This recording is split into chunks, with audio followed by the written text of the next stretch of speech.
Whew, alright, welcome back. I'm getting to the very bottom of my throat coat tea here. It seems to be this might be the last paragraph I can record today. Here we go. Oh boy. This is paragraph number 97 from Carl Jung's The Archetypes in the Collective Unconscious. In such a case, it is of course tempting to presuppose so simple and so personal a cause. Yet the hypothesis is not only inexact, but totally false. It is admittedly difficult to understand how a dual mother motif, unknown... Again, he's talking about dual mothers. If you've been keeping up with this series of documentations I've been releasing to the public, then you'll understand that he's been talking for days about these two mothers, which apparently everybody has. I have one mother. I don't know about you.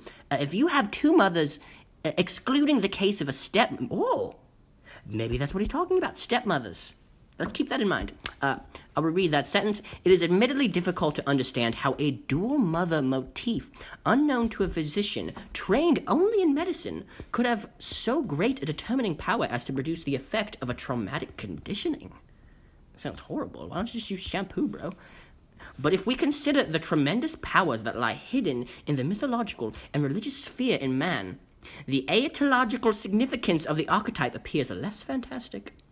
It quite does, Carl Jung. You're right on that. I'll agree. In numerous cases of neuroses, the cause of the disturbance lies in the very fact that the psychic life of the patient lacks the cooperation of these motive forces. A conspiracy, I see, within the mind. Nevertheless, a purely personalistic psychology, by reducing everything to personal causes, tries it to level best to... Wait, I messed up. I had to burp. If you didn't hear me burp, then I did it right because I did it out of the camera, but I seem to have messed up this comma.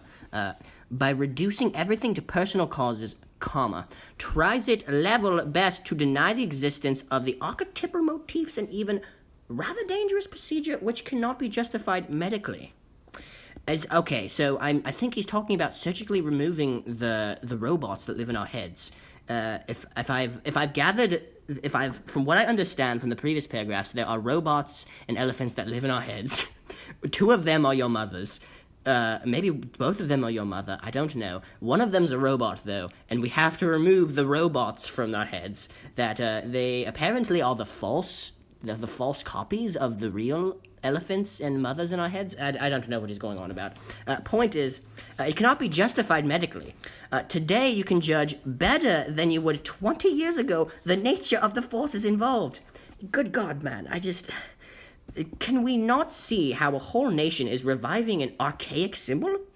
Yes. Even archaic religious forms, this guy loves his commas, man. It's really getting in the way. And how this mass emotion is influencing and revolutionizing the life of the individual in a catastrophic manner. Well, of course it is. You're going in people's heads and you're removing the robotic mothers. You're leaving the real one in there, but what are you doing with all these misplaced robots, man? You just selling them off to China? You can't just make iPhones out of these things. Good God. I don't know if I can get through this, folks. Let me take one more swig. Well, there's only like 3 sentences left. I'm so lost. Okay, here we go. The man of the past is alive in us today. Now we're inside our heads. Great. He's alive in us today to a degree undreamt of before the war. And in the last analysis, what is the fate of great nations but a summation of the psychic changes in individuals? ? Good God. Okay, this is... If you thought I was lost, or we were lost before, then we have gone off the road into some sort of jungle safari on an expedition of robots that live in our heads. This man, Carl Jung, is he still alive? I mean, is he okay? Is he all right? Somebody should write to him. These things he's writing, sci-fi probably, but...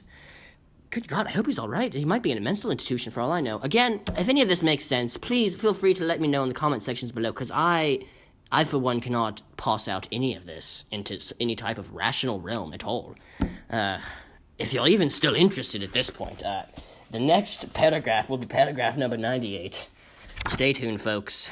I think this next one is quite promising, though, from what I'm seeing. It seems to be clearing up some context. Goodbye.